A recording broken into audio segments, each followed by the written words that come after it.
pembicara dari Unpad, kebetulan junior saya tapi lebih pintar, ngan lebih kasep senior lah.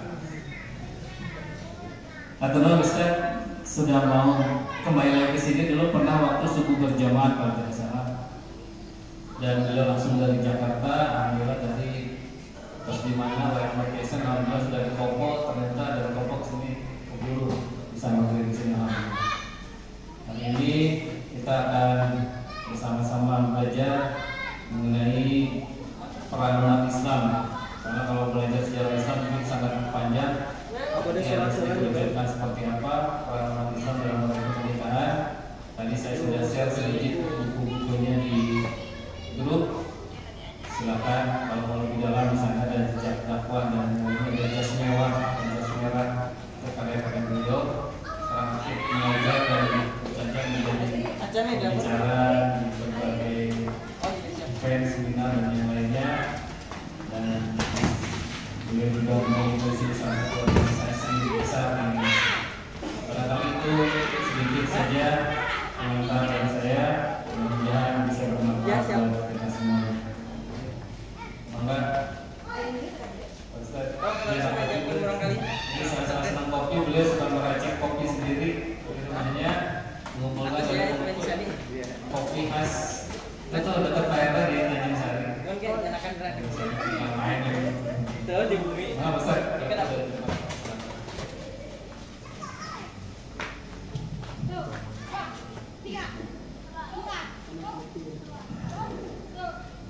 Bismillahirrahmanirrahim. Assalamualaikum warahmatullahi wabarakatuh. Alhamdulillah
kira gitu aja yang disebut dengan konsep negara. Karena pada kenyataannya manusia itu tidak bisa hidup dibatasi oleh yang disebut dengan negara.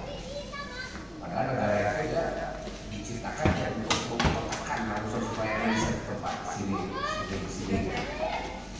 Nah itu pada saat ini muncul baru sekali, dan satu wilayah yang berhasil mendirikan state, mendirikan negara, sering disebut dia sudah merdeka. Dia sudah mencapai satu keadaan yang idealkan. Itu konsep negara itu adalah konsep yang baru sebenarnya. Makanya kita akan melihat konsep negara ini di dalam istilah dalam Quran, dalam hadis, dalam fikih klasik itu nggak ada yang namanya daulah, itu nggak ada. Daulah itu bahasa lain daripada negara. Makanya konsep daulah Islam yang itu juga nggak ada sebenarnya. Negara Islam nggak ada. Karena konsep negara itu baru. Rasul itu tidak mendirikan negara Islam. Begitu juga dengan para sahabat, Rasulullah sendiri, Abu Bakar, Umar, Utsman, Ali, siapa tidak mendirikan daulah. Daulah itu istilah yang baru muncul pada abad ke-19. Nah makanya kalau kita mencari istilah yang agak mirip-mirip lah ya dengan istilah kemerdekaan itu, kita ketemu dengan satu istilah dalam surat Al-Fat dan surat An-Nasr. Dalam surat Al-Fat itu disebutkan Alhamdulillah minasyaitonirrajim, inna fatahna laka fathan mubina yaghfir laka Allahu ma taqaddama min dzambika. Yang kedua dalam surat An-Nasr sering kita baca, idza jaa nasrullahi wal fath wa ra'aitan nasa yadkhuluna fi dinillahi afwaja. Kata inna fatahna, sesungguhnya kami fatahna, kami telah memberikan kepada engkau futuh, fathan mubina, dan satu futuh yang sejelas-jelasnya, senyata-nyatanya. Kalau di surat An-Nasr, idza jaa nasrullahi wal fath, apabila datang pertolongan Allah, wal fath, dan futuh. Apa itu yang dimaksud dengan futuh? Silakan dibuka terjemahan dari Al-Quran. Biasanya kata al-fathu diartikan sebagai kemenangan. Atau bahasa lainnya adalah kemerdekaan, bahasa kita ya. Nah, maka konsep yang agak sedikit mirip dengan istilah merdeka itu ada di dalam istilah al-fathu, futuh. Nah, tapi jelas beda kemerdekaan dalam konsep modern dengan yang disebut dengan al-fathu. Kalau dalam konsep modern itu kan yang disebut dengan kemerdekaan adalah lepas dari kekuasaan bangsa asing, memerintah oleh anak negeri sendiri. Nah, kira-kira begitu itu arti kemerdekaan itu begitu. Misalnya di Indonesia ada merdeka, tadinya dikuasai Belanda, Jepang, dikuasai oleh Ibu. Di Malaysia ada kemerdekaan, walaupun kemerdekaan Malaysia itu tidak seramai kemerdekaan Indonesia ya. Jadi kalau 17 Agustus di Indonesia ramai, di mana-mana kalau peringatan 17 Agustus.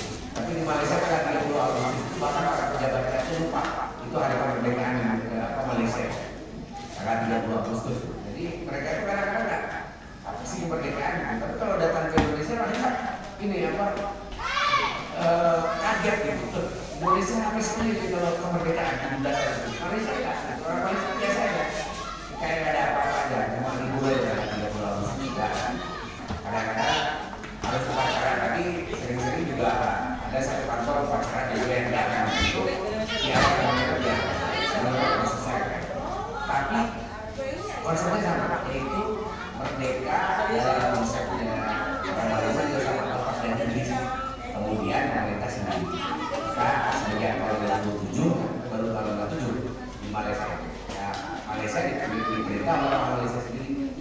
Kemudian di beberapa yang lain, Brunei misalnya, Brunei kan dikasih Inggris juga. Ya, kemudian merdeka menjadi negara sendiri. Di mana lagi kan di berbagai negara jadi sebetulnya kemerdekaan itu adalah lepas dari kekuasaan bangsa asing, memerintah diri sendiri. Kan begitu ya konsepnya. Apakah selalu lebih baik dibandingkan dengan diperintah oleh bangsa sendiri dengan diperintah oleh bangsa asing? Apakah selalu lebih baik? ternyata tidak mesti. Bisa saja sebelum dikuasai oleh negeri sendiri atau oleh bangsa sendiri, keadaannya jauh lebih baik dibandingkan ketika dikuasai oleh bangsa sendiri. Contoh misalnya seperti kasus di Hongkong. Hongkong itu kan tadinya dikuasai Inggris, makanya Hongkong Makau itu baru diserahkan ke Cina tahun 97, tahun 1990, baru saja. Orang-orang Hongkong kalau ditanya lebih enak diperintah oleh pemerintah Cina atau oleh Inggris, jawabannya rata-rata lebih enak diperintah oleh Inggris dibandingkan oleh Cina. Jadi nggak selalu seperti itu, nggak selalu yang namanya kemerdekaan dalam pengertian yang baru bahwa oh pemerintah bangsa sendiri itu lebih baik dibandingkan dengan sebelumnya. Itu tidak mesti begitu. Contoh misalnya di Indonesia. Dulu ketika diperintah oleh Belanda ini kan zaman kolonial. Apa baiknya orang Belanda yang dia hari ini dan jadi sama orang Indonesia. Nah di antara yang sangat berkesan kedatangan orang Belanda ke Indonesia itu adalah kota-kota yang dibangun oleh Belanda itu rapi. Jadi nanti setelah itu bisa merdeka. Kota-kota yang dibangun oleh Indonesia oleh bangsa Indonesia semrawut dan luar biasa. Di mana kota Indonesia yang rapi dan wali kota mana yang bisa menata Indonesia yang rapi. Tapi kalau lihat kita buka kota-kota pada zaman kolonial itu semua terpenuhi bagus. Konsepnya sama, tidak ada kesemrawutan. Memang dulu belum ada belum ada mobil dan sebagainya. Tapi saya kira kalau kita lihat Belanda sekarang banyak dengan peraturan yang tegas, si Belanda bisa membawa yang bagus. Dan itu dulu di Indonesia. Setelah ditinggalkan oleh Belanda, kereta api diserahkan ke orang Indonesia. Belum ada kereta api yang diperlukan orang Belanda. Dan dia kan membangun transportasi kereta api itu sebagai modal utama. Karena waktu itu yang namanya jalan biasa ya, aspal dan sebagainya itu belum banyak dieksplorasi. Nah, sehingga jalan utama itu kereta api. Nah, dengan kereta api yang disiapkan oleh Belanda itu malah relatif lebih dipertahankan dengan baik. Diserahkan ke Indonesia kereta api kacau. Itu baru belakangan ini kita punya kereta api yang nyaman. Ini 20-an tahun baru mikir orang Indonesia dengan kereta api Indonesia. Padahal di zamannya pemerintah Belanda itu kereta moda transportasi yang mewah, nyaman, dan tinggalkan udah lebih baik.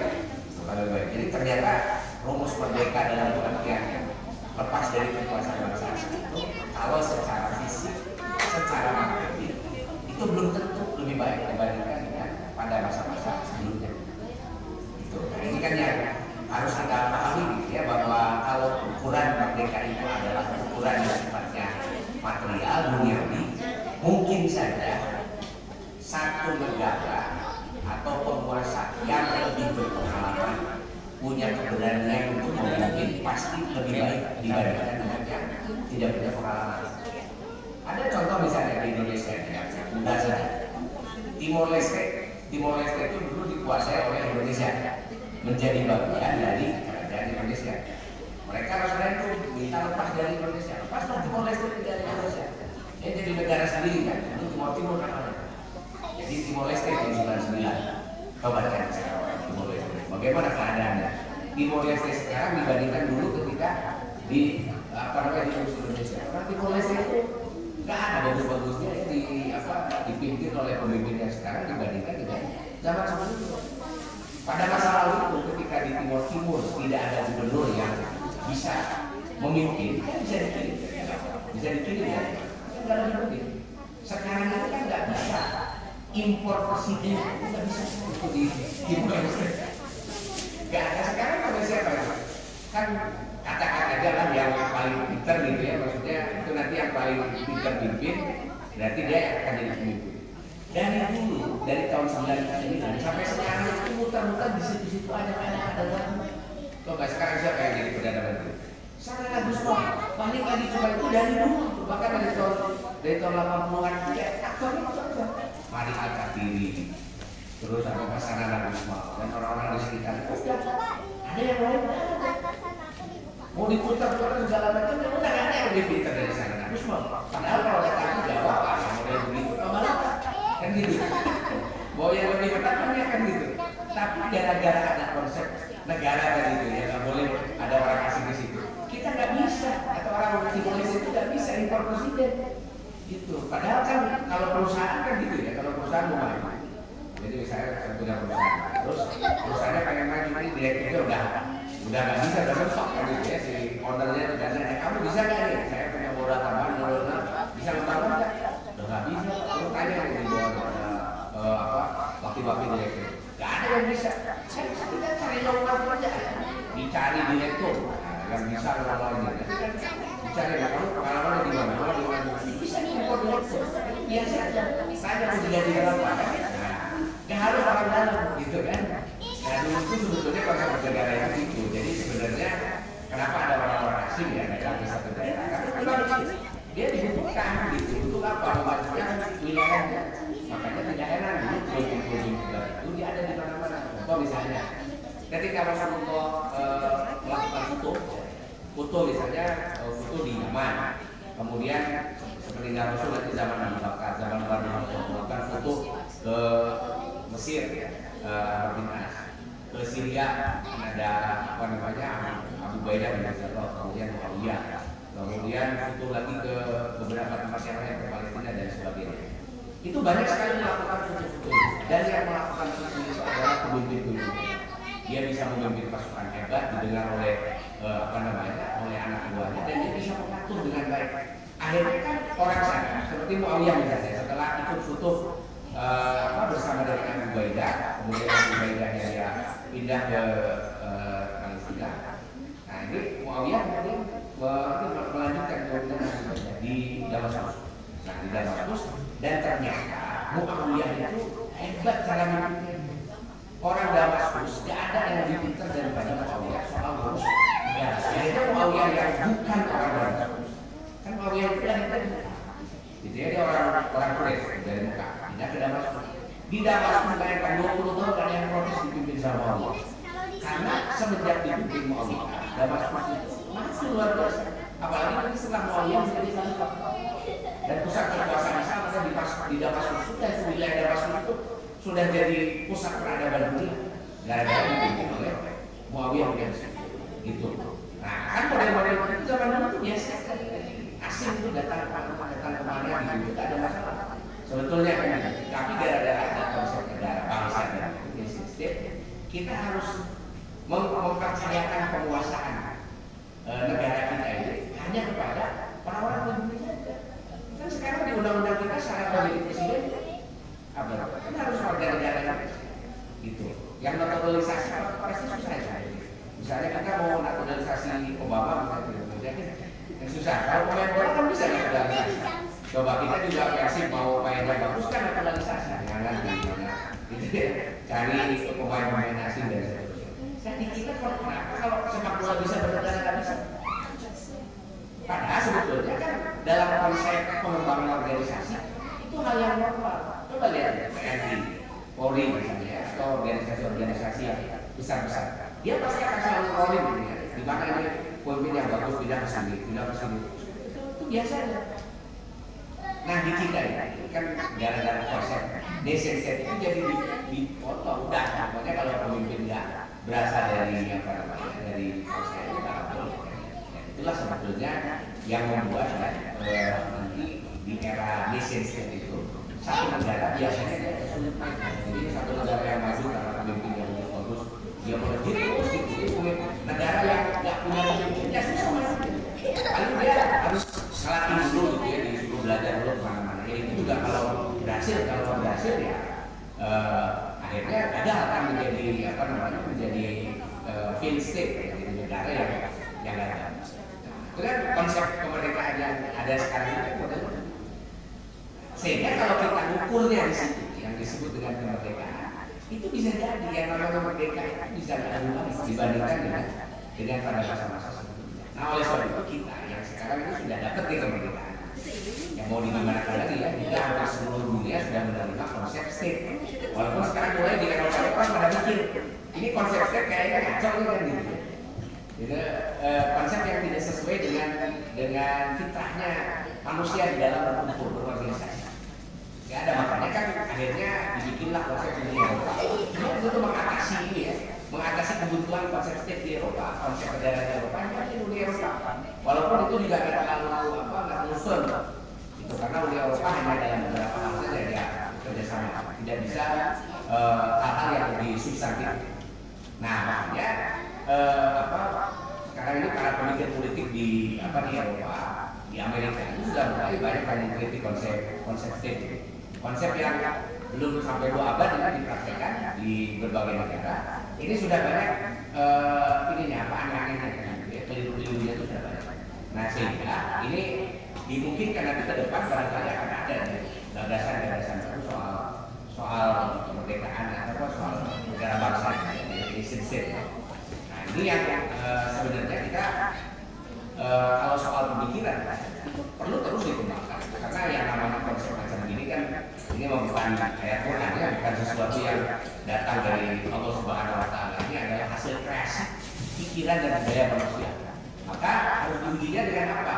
Dengan kenyataan, dengan fakta, dengan data. Lalu kita cari alternatif yang lebih baik. Nanti ke depan itu kira-kira mana yang lebih bagus, karena tujuannya sesungguhnya kan adalah untuk kemajuan. Tapi ternyata kalau kemajuannya nggak dapat, kan kita nggak boleh terpaku dengan cara. Jadi kalau caranya nggak dapat, harus cari cara yang lain. Gitu.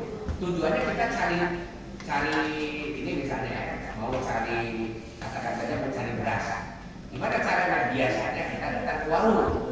Ternyata di warung nggak ada. Harus kemana dong kan gitu ya? Cari yang lain. Ke pasar, di pasar nggak ada. Kan kita mau cari beras. Ya nggak apa-apa lah, minum ke tetangga juga nggak apa-apa, yang penting ada beras ya. Kita butuh makan gitu. Jadi nggak harus tidak harus mensakralkan cara. Sebab biasanya akan biasa buka warung minum katakanlah pada hari tetangga hanya jadi itu. Padahal biasa butuh. Kalau nggak ada beras itu jadi mandorot gitu, jadi nggak bisa makan. Nah, itu jadi kacau. Nah, padahal yang kita cari adalah kebaikan dan sebagainya. Makanya ukurannya itu dan kebaikan kesejahteraan dan sebagainya. Makanya sekarang banyak failed state kan gitu ya, kayak Yunani misalnya. Udah pusing orang Yunani itu cari orang Yunani, mau mimpin Yunani udah nggak ada yang bisa.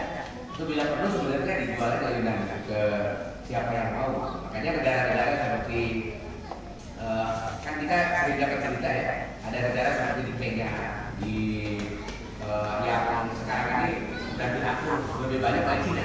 Karena orang Kenya nggak ada yang bisa ngerti gimana cara mengurus Kenya, dan Cina nggak bisa disalahkan karena dia diminta gitu oleh orang-orang Kenya untuk ikut ngurusi Kenya, karena orang Kenya itu udah nggak ada yang kayaknya sih nggak tahu ya, otaknya nggak nyampe atau gimana. Akhirnya urus aja. Kan lebih enak diurus Cina kan gitu, bisa makan daripada diurus orang kayaknya nggak bisa makan. Kan intinya mereka bisa makan, kayak diurus Cina gitu kan. Nah kira-kira lah. Ya makanya dulu kenapa Belanda datang ke Indonesia? Dulu belum musimnya zaman negara bangsa. Makanya ada orang Belanda datang oke aja, ada orang Cina datang oke aja, ada orang Arab datang biasa aja kan gitu. Bahkan kerajaan Islam di Indonesia itu rata-rata keturunan Arab aneh sekali. Misalnya kerajaan Banten. Kalau dilihat silsilahnya keturunan Arab. Itu ada orang-orang Arab datang ke sini misalnya ya. Ada Sunan Gunung Jati itu kan kerajaan Cirebon, pendiri kerajaan Cirebon. Sunan Gunung Jati itu kan ibunya orang Sunda, bapaknya orang Arab. Gitu. Ya kan Syarif Hidayatullah, ayahnya adalah Syarif Abdullah. Syarif Abdullah ini dia raja, salah seorang raja di Mesir. Gitu. Jadi di kawasan Mesir ada kerajaan kecil ya Syarif Abdullah.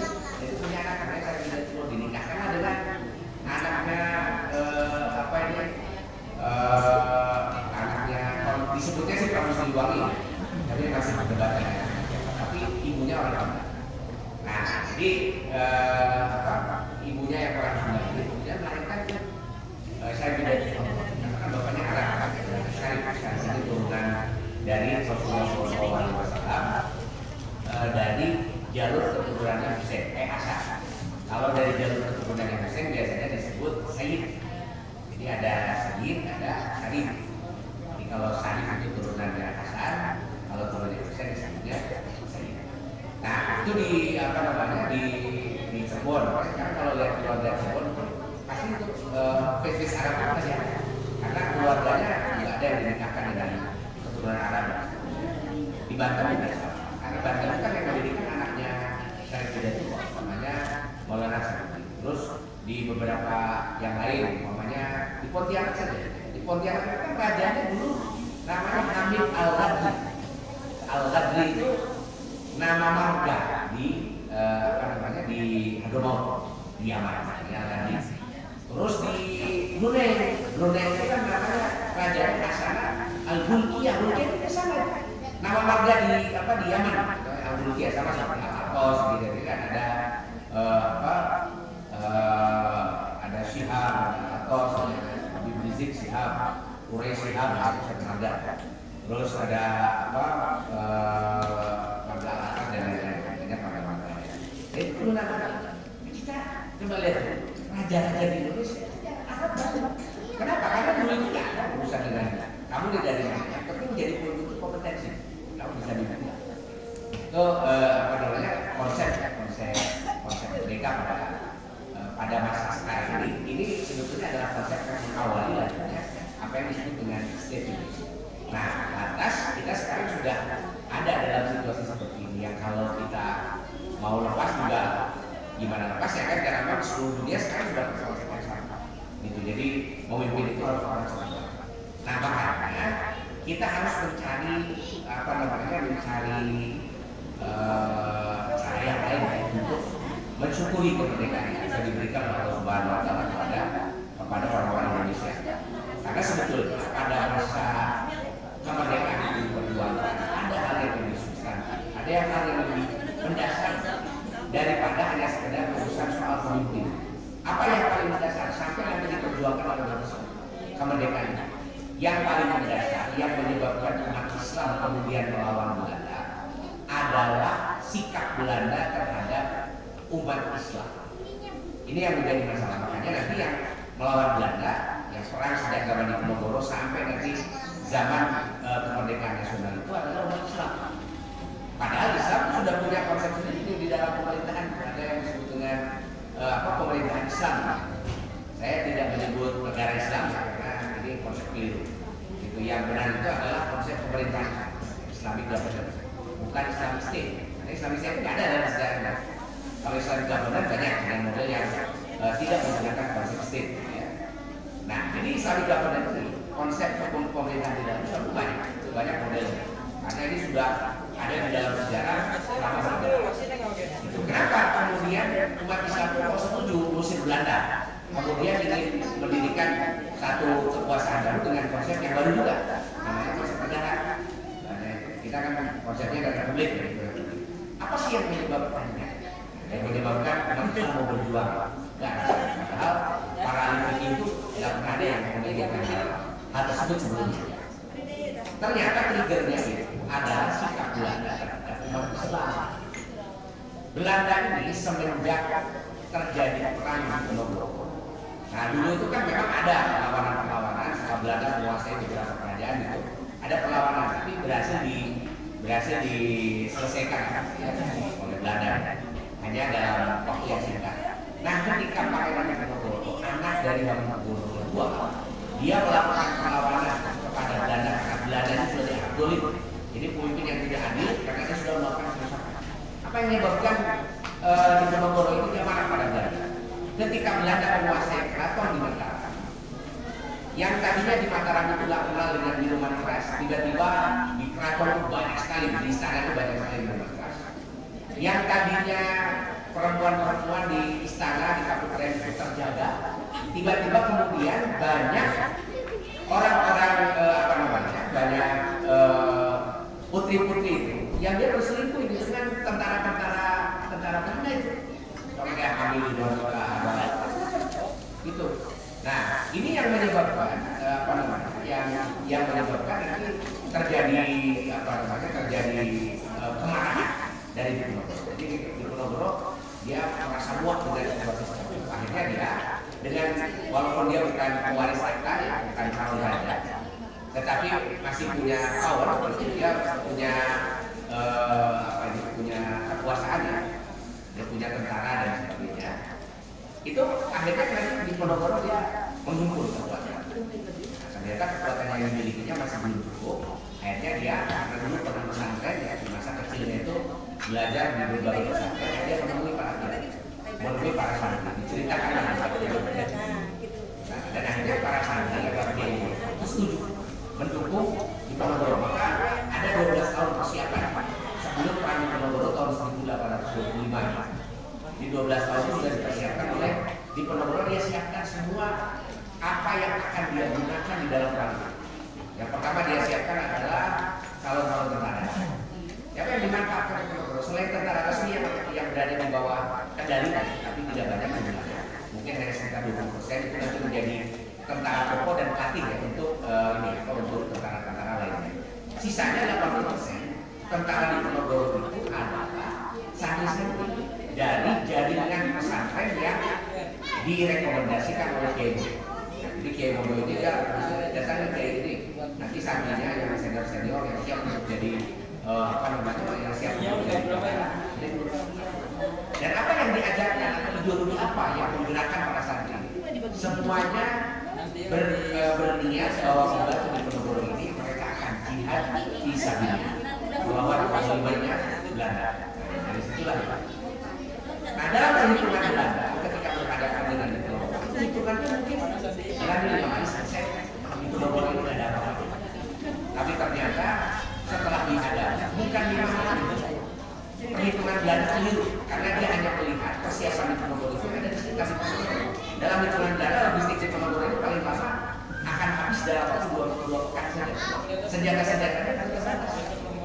Kan perang itu urusan logistik. Kalau logistiknya udah nggak cukup ya udah nggak bisa. Tapi ternyata setelah diserang 5 hari, seminggu, 2 minggu, sebulan, 2 bulan di Ponorogo masih berjalan. Akhirnya ada dari mana logistiknya? Ternyata orang di Ponorogo dia sudah mempersiapkan sejak lama strategi perangnya dan dia mengambil atau meniru perang yang menggunakan strategi perang yang diajarkan di dalam kitab perang Jenisaya. Jenisaya itu tentara elitnya Usmani. Itu dia menulis beberapa teknik perang dan itu teknik perang yang ada di perang Indonesia. Itu pelajaran dari pelajaran itu begini juga. Karena dia juga adalah orang istana yang wajib salah satu pelajarannya adalah perang.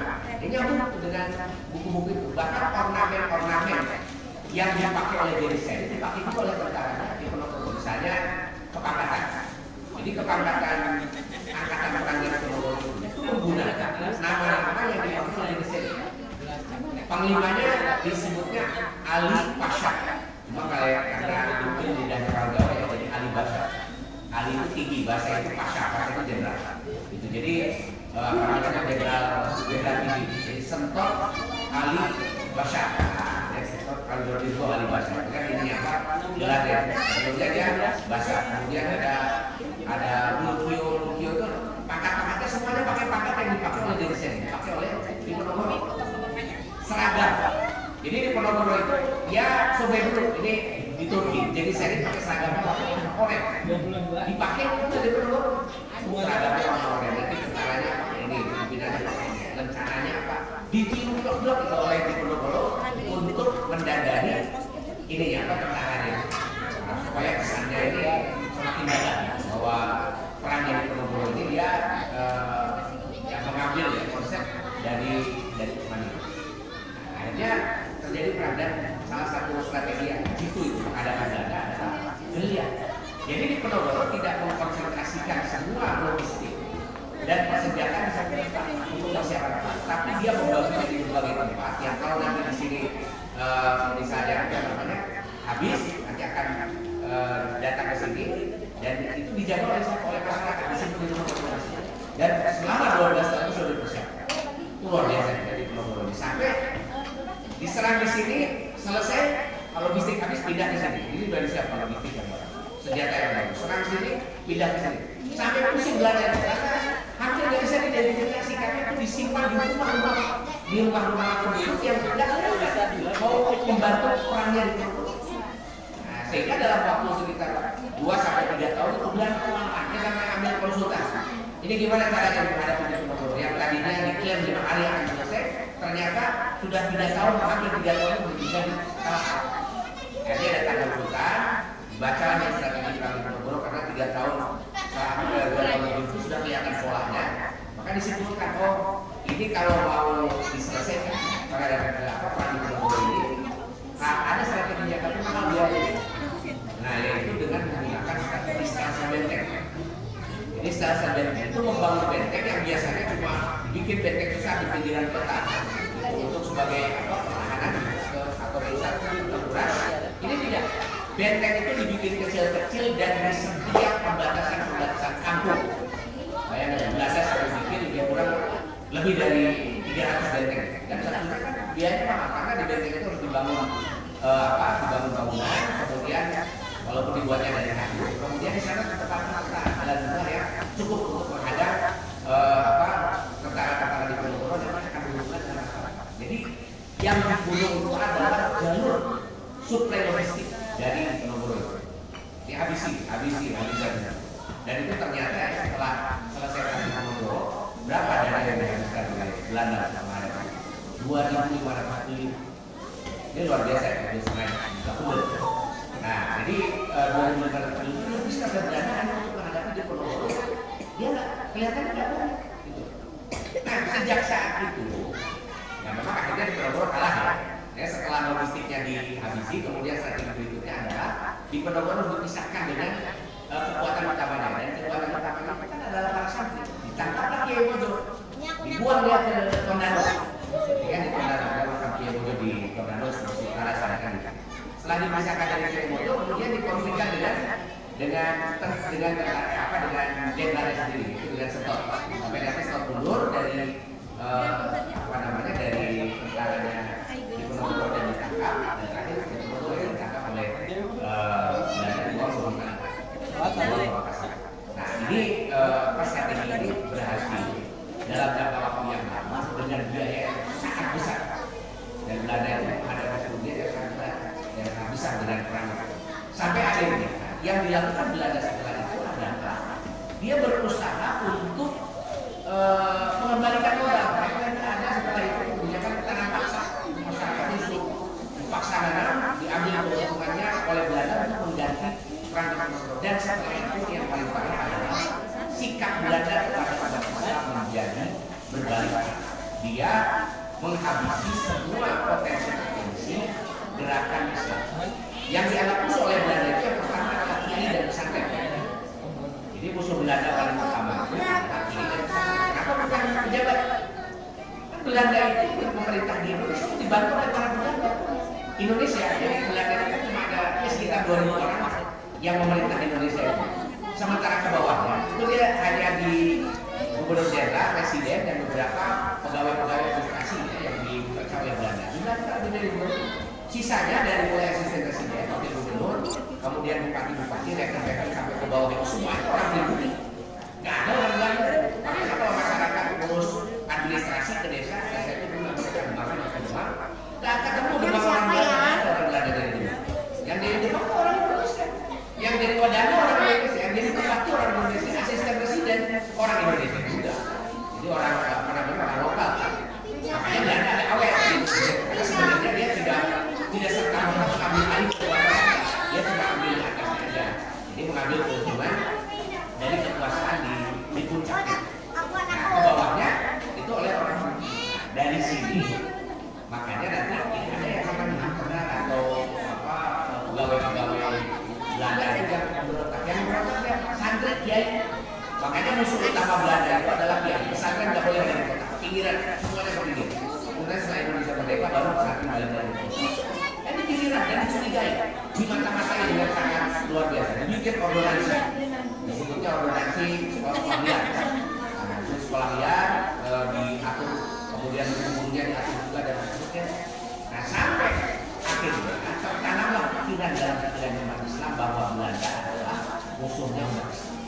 Karena dia memikirkan pesantren, kiai-kiai banyak yang ditangkap, diusir, nggak boleh melakukan aktivitas dan sebagainya. Nah, disitulah kemudian umat Islam itu mulai muncul pengaruh sampai nanti di mana-mana santri-santri dan kiai itu melakukan aktivitas.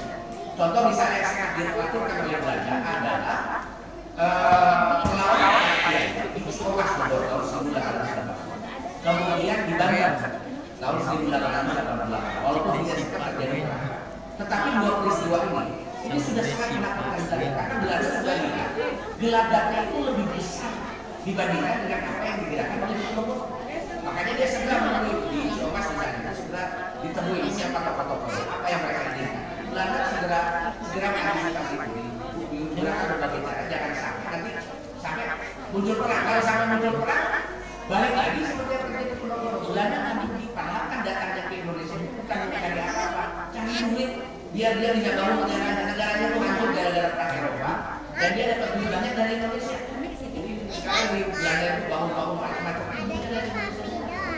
dapat keuntungan dari tanah Indonesia yang subur itu. Nah sekarang dia harus cari perang lagi. Akhirnya dia cari mana-mana. Akhirnya Ciomas bisa diatasi. Kemudian pemberontakan di Banten juga bisa diatasi. Nah, model-model semacam ini terus terpola sehingga akhirnya ketika Indonesia mulai berpikir ini harus diselesaikan yang Belanda, nggak boleh lagi Indonesia. Siapa yang pertama kali berani mengatakan kita harus mengambil alih kekuasaan dan harus memerintah sendiri? Yang pertama kali mengkampanyekan adalah Sarekat Islam lewat terbitannya pamflet-pamfletnya tahun 1913. Jadi pamflet Sarekat Islam itu dianggap ekstrim karena dan dianggap akan melakukan kudeta karena mengkampanyekan berpemerintahan sendiri.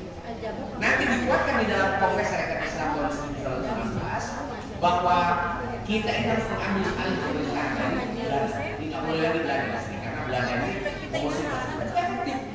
Mereka percaya karena memang sepanjang setelah zaman Diponegoro yang namanya pengalaman Belanda terhadap umat Islam aneh. Umat Islam tidak boleh sekolah, nggak boleh bikin sekolah, dia disingkirkan, kiai itu nggak boleh banyak beraktivitas. Sehingga akhirnya anak-anak kiai ini anak-anaknya dikirimkan ke Mekah. Maka pada masa itu banyak ulama-ulama Indonesia yang akhirnya tumbuhnya itu di Mekah, harusnya jadi tokoh di Indonesia, jadi tokohnya di Mekah karena nggak boleh dan tidak punya uang di Indonesia. Di abad 19 itu kita ketemu misalnya dengan Syekh Nawawi Al-Albani, tapi berkiprah itu jadi mufti di Masjid Al-Haram. Kita ketemu dengan Syekh Khotib Minangkabau, harusnya dia ada di Indonesia, tapi karena uangnya dia ada di sana. Tidak ada ketemu dengan Nawawi Al-Albani, kemudian ada Syekh Khalil Bangkalan dan sebagainya. Itu rata-ratanya untuk mengembangkan ilmunya dari Indonesia. Dia tetap saja ada di Mekah. Maka ada perkampungan orang-orang Asia di sana, Asia Tenggara, yang juga membutuhkan Indonesia. Jadi apa namanya? Jadi ulama yang masyhur gitu ya di sana, di mufti di Mekah. Karena Indonesia ada. Nah maka dari sinilah kita menjadi bisa memahami bahwa kenapa awal-awal perlawanan terhadap Belanda itu munculnya itu dari umat Islam. Karena memang umat Islam yang merasa paling didominasi oleh Belanda itu dilawan. Nah cuma setelah itu sarjana-sarjana yang pulang dari Eropa, pulang dari Belanda, pulang dari sana, dia lihat kok ini kayaknya bisa nih digunakan untuk menjadi jembatan mendirikan negara seperti di Eropa. Karena ketika mereka di Eropa, mereka belajar ada satu sistem baru yang disebut dengan sistem negara bangsa. Umat Islam yang polos-polos saja waktu itu ditawarkan gimana kalau kita bikin negara bangsa. Ada wacananya kan muncul perdebatan akhirnya diterima. Oke, kalau gitu kita sama tujuan. Satu, kita akan melawan Belanda supaya Belanda nggak boleh ada Indonesia. Kedua, kita akan mendirikan negara baru, itu ya negara baru. Nanti ini menjadi negara Indonesia yang berhasil mendirikan negara. Nah makanya kalau kita lihat perjalanan ini sebetulnya bagi umat Islam apa sih kepentingan kemerdekaan? Kepentingan kemerdekaan itu yang sekarang sudah bisa dibuktikan adalah di dalam konstitusi dinyatakan bahwa kemerdekaan itu menjamin dan melindungi kemerdekaan menjalankan keyakinan. Jadi Undang-Undang Dasar pasal 29 yang Undang-Undang Dasar pasal 29 disebutkan bahwa Indonesia berdasarkan atas ketuhanan yang Maha Esa dan para pemeluknya yang meyakini agama dan kepercayaan masing-masing bebas menjalankan keyakinan. Dan inilah sebetulnya yang harus kita pahami bahwa setelah kemerdekaan alhamdulillah sebenarnya kita mendapatkan salah satu berkah, yaitu semakin baiknya kita menjalankan ajaran agama Allah Subhanahu wa Ta'ala.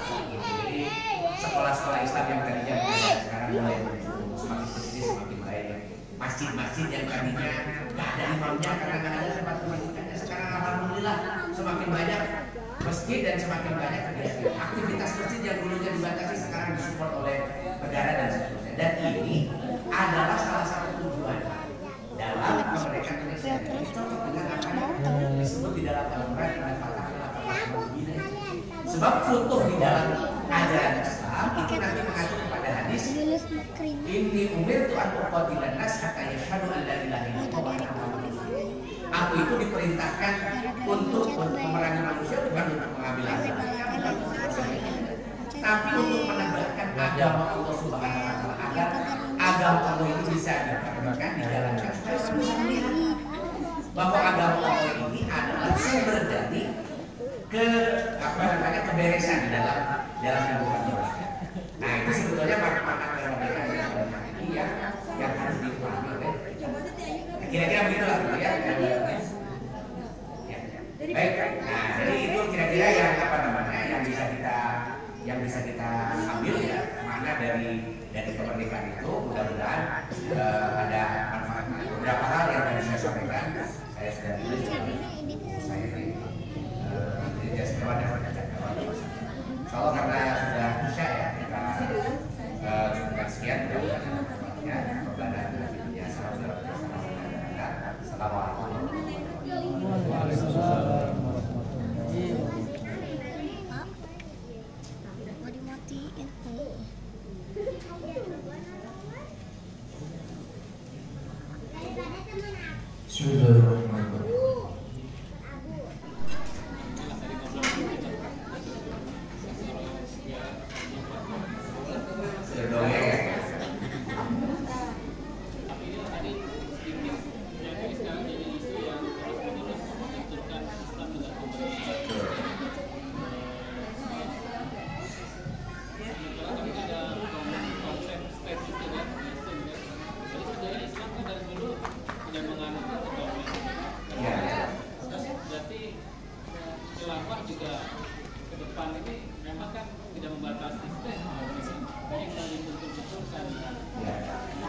Jadi gini, ada yang menawarkan konsep apa ya, tetapi konsepnya kalau ditelusuri masih state juga, jadi masih menggunakan konsep state yang apa namanya yang dipahami.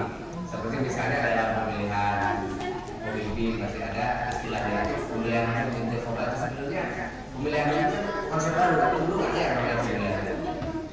Nah, jadi artinya yang namanya konsep apapun namanya itu karena konsep khilafah juga nama kekhalifahan ada di zaman Rasul. Rasul itu tidak menyebut dirinya sebagai khalifah. Jangankan Rasul, Khulafaur Rasyidin saja disebut Khulafaur Rasyidin itu bukan pada masanya tapi sesudahnya para khalifah yang Rasyidin. Sebab sebutan untuk mereka pada saat mereka memimpin itu disebutnya Amirul Mukminin, pemimpin kaum mukmin. Disebut itu adalah pemimpin Amirul Mukminin. Lalu oleh para sejarawan karena ada hadis alaikum bisunnati wa sunnatul khulafair rasyidin al-mahdiyyin, mereka baru disebut sebagai khalifah. Jadi agak lama setelah nanti mereka pada ada dan yang resmi menggunakan istilah khalifah itu adalah pada masa Abbasiyah. Jadi sekitar 150 tahun lah sesudah Rasulullah meninggal. Lalu ada gelar namanya khalifah yang dipakai. Nah pada masa sebelumnya itu tidak dipakai. Nah jadi artinya namanya itu tidak terlalu penting apakah itu namanya apa atau tidak apa atau apa kan. Itu nanti perdebatan itu pada wilayah mekanisme sistem. Nah kadang-kadang ini suka lebih dulu ya mempersoalkan namanya, misalnya oh ini khilafahnya bukan NKRI dan sebagainya, itu terlalu dulu pada sebetulnya. Jangan dulu jangan dulu alergi dengan istilah, tapi bongkar konsepnya. Nanti kan ada ilmu namanya ilmu negara. Ilmu negara itu kan menguji efektivitas dan efisiensi dari negara-negara yang diselenggarakan di seluruh dunia. Itu kan ada kajiannya. Negara model Indonesia bagaimana, model Amerika bagaimana, model Eropa bagaimana, model negara-negara Arab bagaimana. Itu kajian ilmu negara itu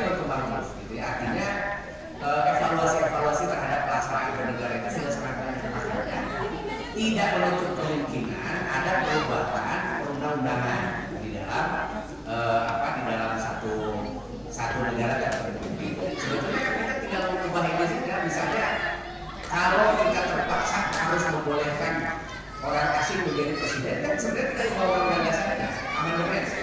Jadi boleh ada presiden asing dengan syarat tertentu bahwa ada wawancara dulu dengan DPR dan sebagainya. Itu bisa aja, sangat mungkin. Nah, tinggal kemauan kan dari si penyelenggara negara itu mau bikin aturan. Nah, ini bukan soal istilahnya, ini soal khilafah dan sebagainya.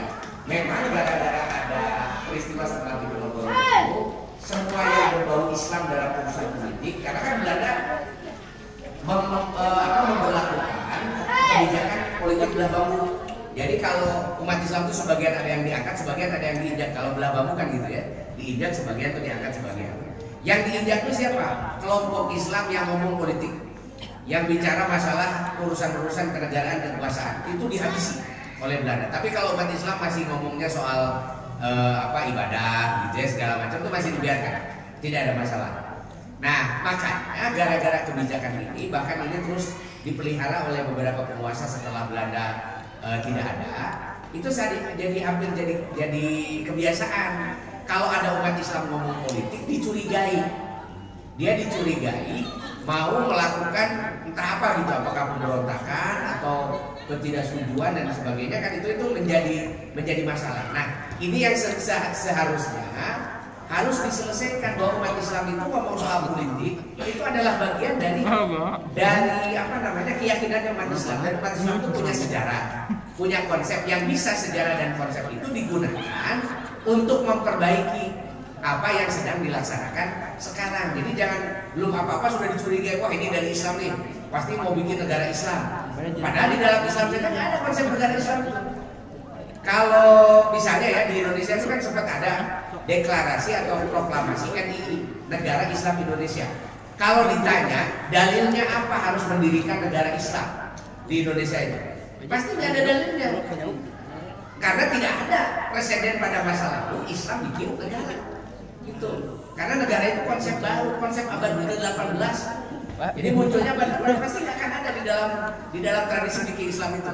Tapi kemudian ada sebagian dari ulama yang beristihad. Kalau kita mau bikin negara, negaranya juga harus Islam.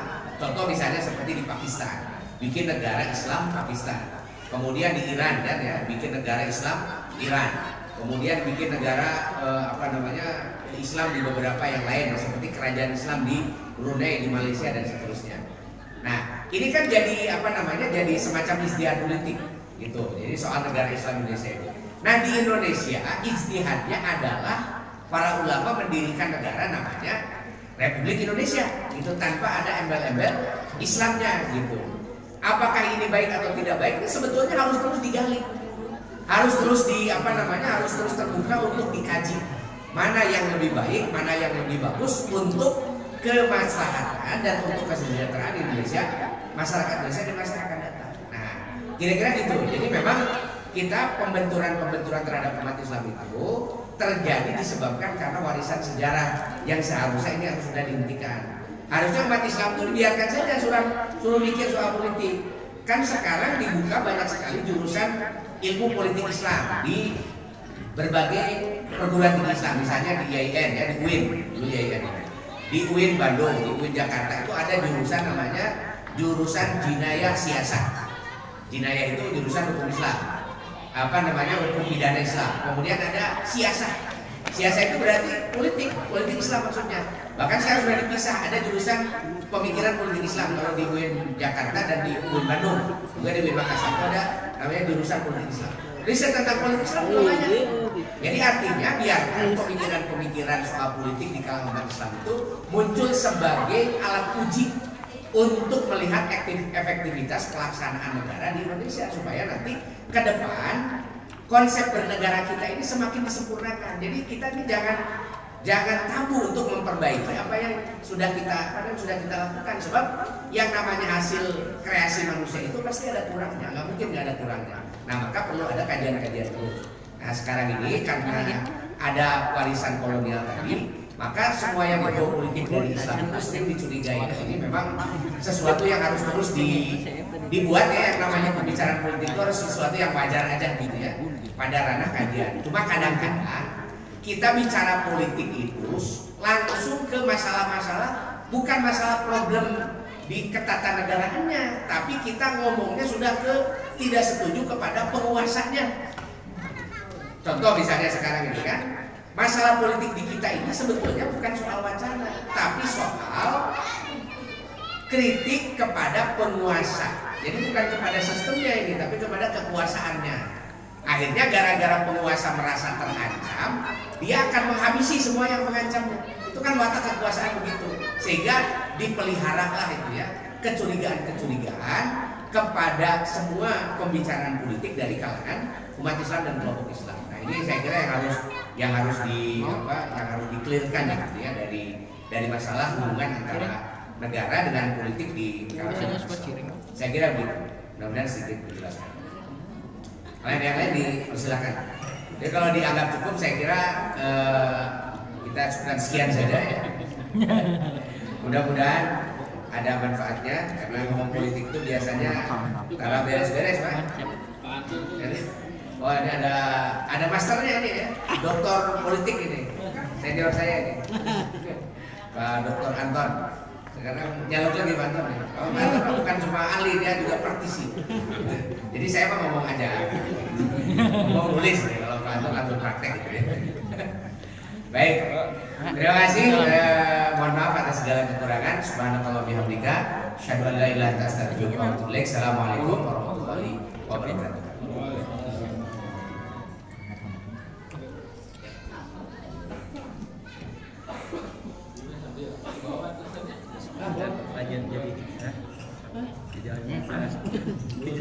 Baik, ini buru-buru karena memang ada permintaan Persib lagi main katanya. Di mana kita bisa diskusi sambil ngobrol sambil santai saja. Panjang ada bukunya. Nanti kalau mau pesan juga boleh tulis. Jadi ada dua buku tentang jas mewah dan jak dakwah. Ini hadiah buat DKM. Masya Allah. Ya petugasnya Pak Bul bacakin ya. Dan suruh baca. Ini buku mahal, jas mewah, jangan sekali-kali melupakan sejarah dan dakwah tambahin. Kalau untuk dakwah jas merah ya. Ini lain. Ini dan setelah jak dakwah di Nusantara. Nanti barangkali kita bisa keliling lembaga yang senang-senang membaca sejarah. Atau pengen baca terus ceritain ke kita Bisa, gitu ya. kayak ngeliling ke rumah-rumah saya lah. Orang tanya cari juga kan. Oh alhamdulillah. Tuh ini. Oh iya. Di mana Petra? Di Tanjung Sari dekat Alun-Alun. Saya di Kamulihan. Caket. Kalanggungan, Kalanggungan. Kamulihan Kalanggungan.